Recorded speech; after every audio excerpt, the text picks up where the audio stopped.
विषय तुम्हाला समजला असेल थंबनेल बघून. स्किन केअर, येस किती जण असे आहेत जे स्किन केअरला खूप सिरियसली घेतात आणि किती जण असे आहेत ज्या ह्या चुका करतात. या मी ज्या तुम्हाला 10 ते 12 चुका सांगते, जर त्या तुम्ही करत असाल ना तर तुम्ही कितीही महागडे प्रोडक्ट्स वापरा किंवा स्किन केअरचे प्रोडक्ट्स यूज करा, तुम्हाला त्याचा काहीच रिझल्ट भेटणार नाहीये. सोप्या पद्धतीने मी तुम्हाला एक्सप्लेन करून सांगितलं आहे. तर व्हिडिओ प्लीज लास्टपर्यंत बघा. चला तर मग स्टार्ट करूया. नमस्कार मंडळी, कसे आहात तुम्ही सगळे जण? आय होप की तुम्ही सगळे बरे असाल. बरं, वेलकम टू माय ब्लॉग. जर तुम्ही महागडे प्रोडक्ट्स वापरत असाल, स्किन केअर चांगला करत असाल, तर त्याचा तुम्हाला रिझल्ट का नाही भेटत याच्या मागचं रिझन या व्हिडिओमध्ये तुम्हाला मी सांगते. सो किती जण आहेत अशी जी दिवसभरामध्ये 2 लिटर तरी पाणी पितात, 2 ते 2.5 लिटर पाणी पितात. तर तुम्हाला असं वाटत असेल की पाणी आणि स्किन याचा काय संबंध आहे? तर नाही मित्रमैत्रिणींनो, असं नसतं.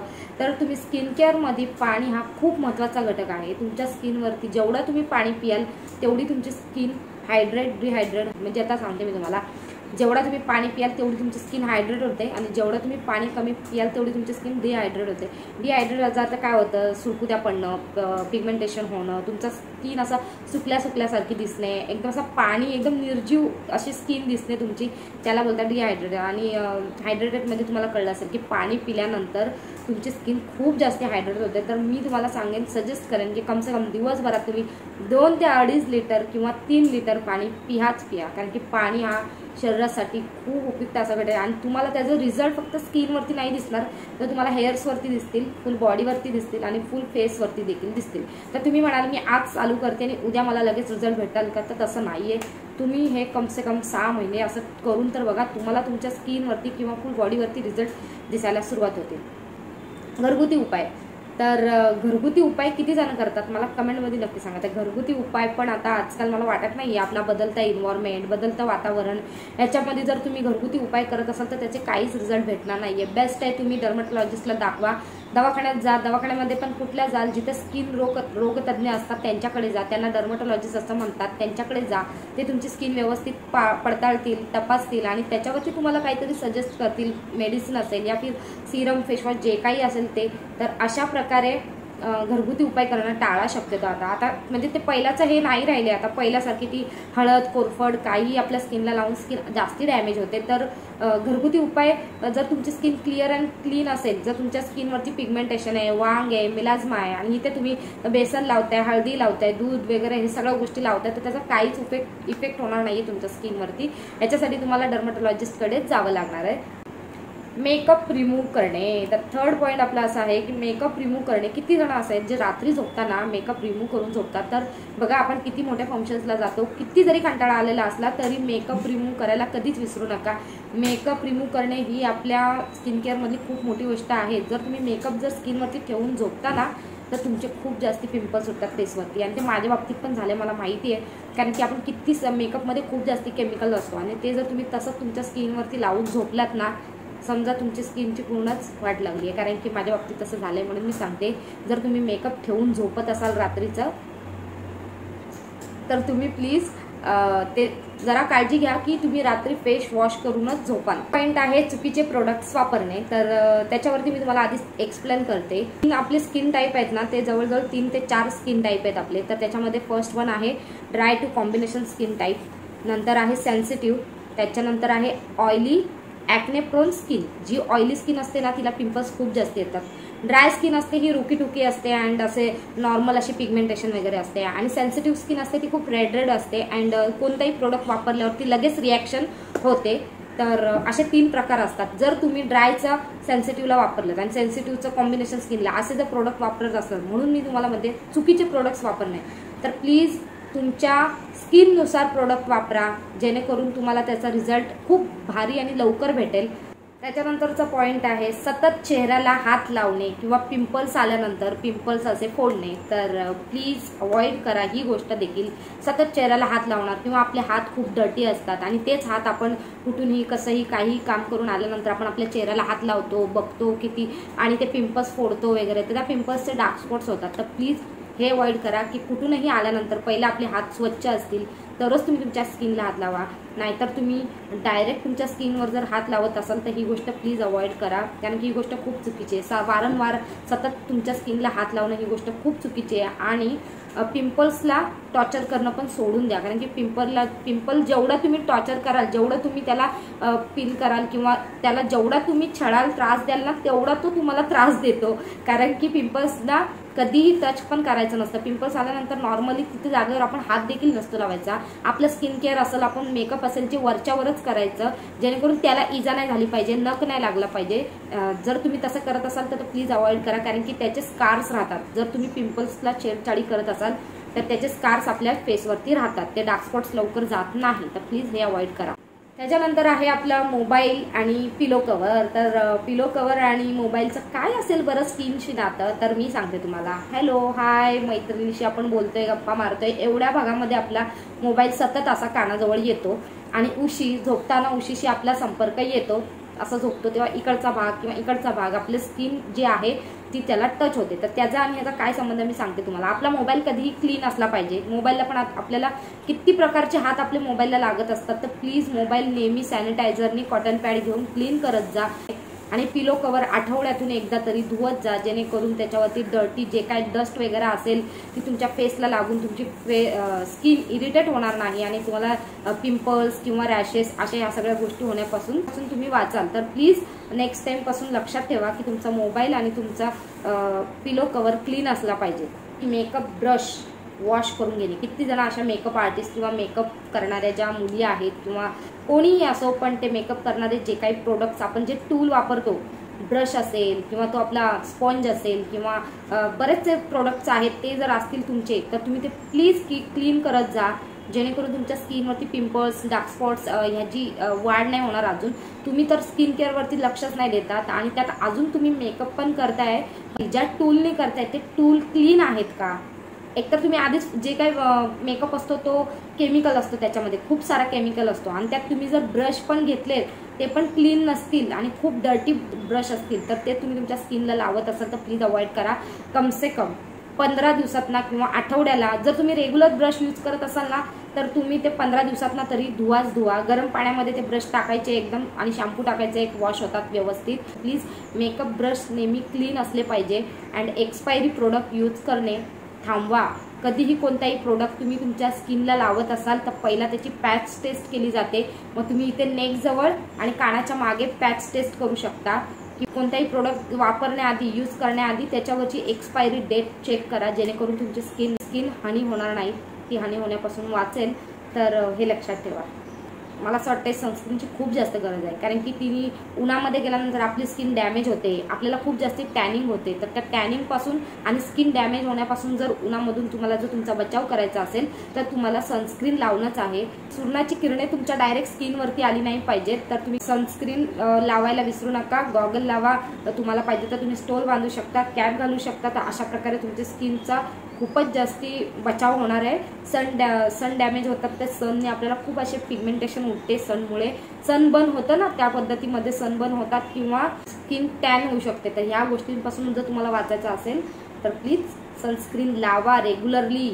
आणि तुम्हाला सनस्क्रीन फक्त दिवसातून एकदाच लावायची आहे, सकाळी एकदा फ्रेश झालो, फेस वॉश केला, आंघोळी झाल्यानंतर सनस्क्रीन अप्लाय करायची आहे। तर प्लीज सनस्क्रीन ही स्टेप विसरू नका आणि SPF 30 अँड SPF 50 असलंच पाहिजे सनस्क्रीन तुमचं। ओके, नेक्स्ट आहे चांगला आहार घेणे। तर चांगला आहार घेणे म्हणजे काय ईशा? तर चांगला आहार घेणे याचा अर्थ असा असतो की तुम्ही जे जंक फूड खाताय, फास्ट फूड खाताय, ते कुठेतरी कमी झाले पाहिजे। तर त्याचा तुम्हाला रिझल्ट असते समजेल जर तुम्ही कमी कराल तर तुम्ही बोलत असाल तू तर खाईतच असेल ना। खाते, मी नाही बोलणारच नाही तुम्हाला, कारण की बघा आता ती आपल्याला सवय लागलेली आहे, ती आपल्याला सवय झालेली आहे, तर ती सवय मोडायला एकदम नाही मोडू शकत, पण असते का नाही ती मोडण्याचा प्रयत्न करा। प्रोटीनयुक्त, व्हिटॅमिनयुक्त गोष्टी खा तुम्ही, जसं की फिश असतात किंवा काजू, बदाम, आल्मंड्स या सगळ्या गोष्टी आहेत, मध आहे, दूध आहे, या प्रोटीनयुक्त गोष्टी खा, जेणेकरून पालेभाज्या, फ्रूट खा, ड्रायफ्रुट्सचे कुठलेही प्रकार चालतील, ते तर खूप सारे आहेत, त्यातले तुम्ही ते सीड्स वगैरे देखील खाऊ शकता। थोडक्यात सांगायचं झालं तर तुम्ही आहार असा घ्या की ज्याच्यामध्ये पालेभाज्या, फ्रूट, ड्रायफ्रूट असले पाहिजेत अँड जंक फूड आणि फास्ट फूड कमी झालं पाहिजे। अँड दुसरी गोष्ट म्हणजे साखर, मीठ आणि मैदा याचं प्रमाण खूप कमी असलं पाहिजे। साखर तर मी तर म्हणेन की कमीच करा, मला नाही की एकदम सोडा म्हणून चहा वगैरे घ्या, पण कमी मिठाई आहे म्हणून खूप जास्ती खाल्ली, खीर केली आहे म्हणजे काय गोड आहे पदार्थ मी खूप जास्ती खाल्ली, तर नाही, थोडं कंट्रोल करा. जर तुम्ही पेस्ट्री, चॉकलेट्स, कॅडबऱ्या, डेअरी मिल्क वगैरे या सगळ्या गोष्टी जर जास्ती खायचं असेल, शुगरवाले गोष्टी, तर त्या प्लीज कमी करा. त्याने पण तुमच्या स्किनवरती खूप इफेक्ट होतो. असं तुम्हाला जर घ्यायचं आता तुमच्यावर आहे तर तुम्ही किती ऐकायचं काय नाही, तर पण मी पण ह्या सगळ्या गोष्टी असतेच ते कमी करते. So please try to understand की आहार पण चांगला घ्या, जेणेकरून तुमच्या स्किनवर तो फ्रेश टवटवीतपणा आणेल. आणि जर तुम्ही फास्ट फूड, जंक फूड जसं हवी तशी साखर खाताय, चहा पिताय, ड्रिंक, पेस्ट्री वगैरे या सगळ्या गोष्टी खाताय, तर तुमच्या त्या फेसवर दिसण्यात येतील. सो तर त्याच्यानंतर आहे स्ट्रेस कमी घेणे. तर किती जण अशी आहेत जे खूप जास्ती विचार करतात, खूप जास्ती स्ट्रेस घेतात. आय नो तुम्हाला कामाचा विचार करता तुम्ही, आणि तुम्ही म्हणत असाल की ही विचार स्ट्रेस कमी घ्यायला सांगते, तर मी तसं नाही म्हणत आहे. मग मेडिटेशन करा, योगा करा, व्यायाम करा, एक्सरसाइज करा. तुम्हाला तेही नसेल जमत तर तुम्ही वॉक करा. त्याने तुमची पूर्णच, मी नुसतं स्किनवरतीच नाही बोलत, तर तुमची फुल बॉडीच त्याने ऍक्टिव्ह होते. आणि स्ट्रेस कमी घ्या. स्ट्रेस घेतल्याने काय होतं माहिती, तुमच्या चेहऱ्यावर लगेच दिसतं. आणि मग स्ट्रेस घेतल्याने तुमचा स्किन एकदम डल दिसते आणि जास्ती हेअरफॉल वगैरे होतो. तर प्लीज या गोष्टी अवॉइड करा.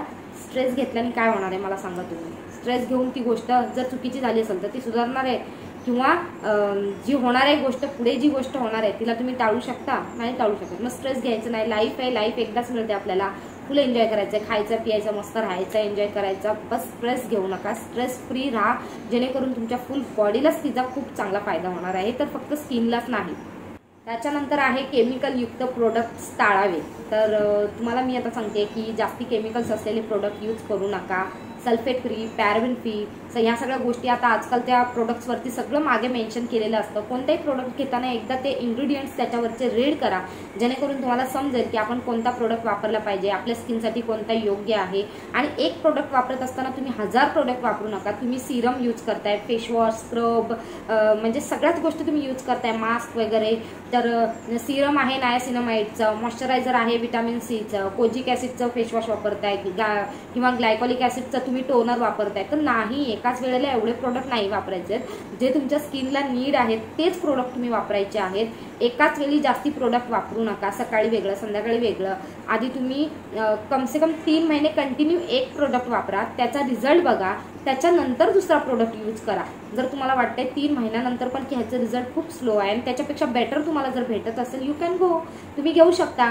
सो पण तुम्ही आधीच म्हणाल की मी तो जो चालू आहे, समजा मी आता सिरम वापरते नायासिनामाइड आणि मला कोणीतरी सांगितलं, सजेस्ट केलं की हा त्याच्यापेक्षा बेस्ट आहे म्हणून मी तिकडे गेली, तर तसं नसतं. तुमच्या स्किनवरती अवलंबून असतो. आणि कोणतीही गोष्ट, सिरम असू दे, मास्क असू दे, किंवा कुठलाही ॲसिड वगैरे, आता आजकाल भरपूर काय काय glyco acid, kojic acid, niacinamide, vitamin C, भरपूर सिरम वगैरे ह्या गोष्टी मार्केटमध्ये अवेलेबल आहेत. तर घेताना प्लीज पहिला हाय पर्सेंटेजवर जाऊ नका.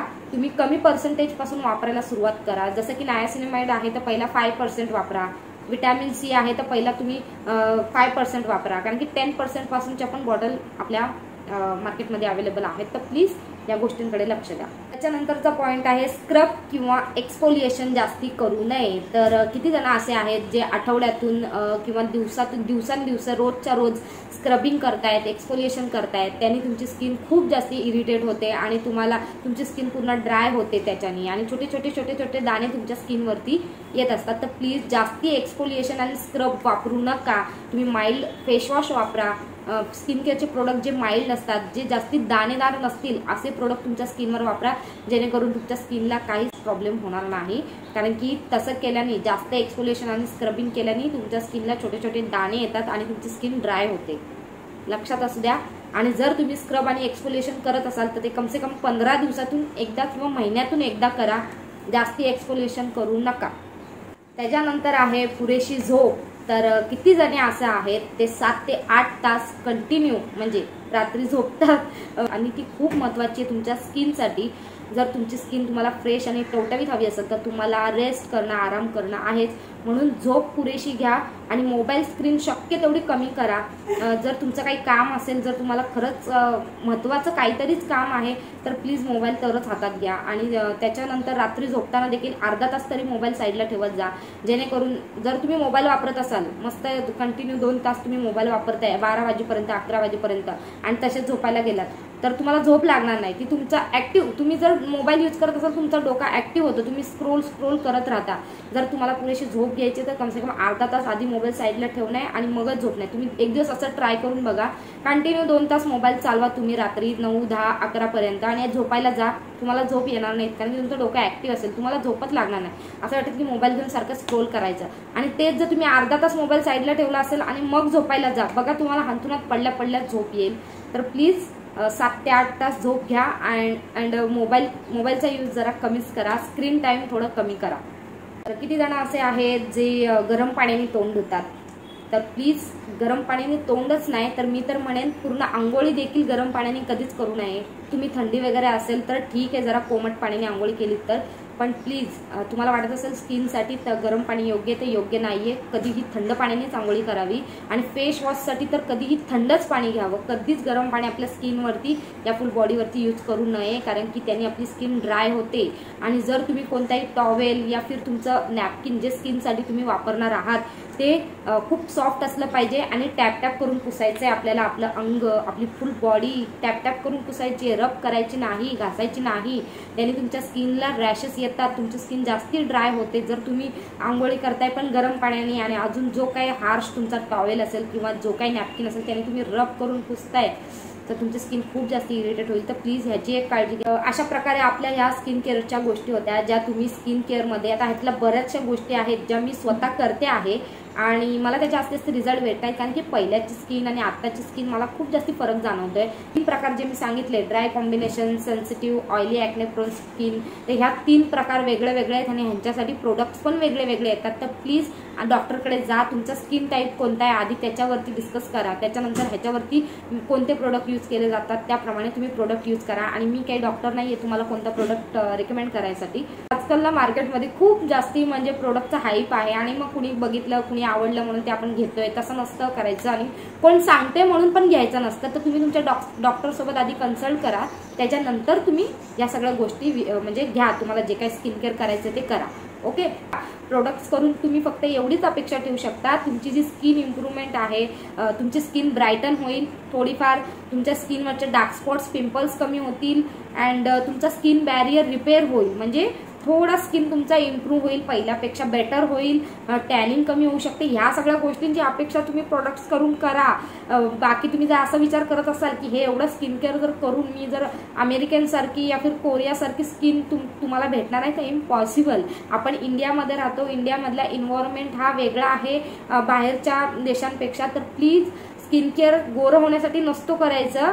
स्किन केअर फक्त आपलं डॅमेज झाली आहे तिला रिपेअर करण्यासाठी स्किन केअर करतात, ही गोष्ट पहिला लक्षात घ्या. तर अशा प्रकारे आपली आजची व्हिडिओ होती. किती जणांना आवडली मला कमेंटमध्ये नक्की सांगा. न स्किप करता जर तुम्ही बघितली असेल ही व्हिडिओ तर तुम्हाला हे सगळं म्हणजे मी जे काय बोलली आहे ते समजलं असणार आहे आणि खूप हेल्पफुल असा सब्जेक्ट होता स्किन केअरला घेऊन. तर तुमच्या जर काही क्वेरी असतील तर त्या देखील कमेंटमध्ये नक्की सांगा, त्याचा मी रिप्लाय द्यायचा प्रयत्न करेन. अँड भेटूया आपण नेक्स्ट ब्लॉगमध्ये काहीतरी इंटरेस्टिंग टॉपिकमध्ये. आणि तुम्हाला बेस्ट पार्ट कोणता वाटला माझ्या ब्लॉगमधला तो मला कमेंटमध्ये नक्की सांगा. And bye, thank you so much. भेटूया आपण नेक्स्ट ब्लॉगमध्ये. नेक्स्ट ब्लॉग काय असणार आहे गेस्ट करा.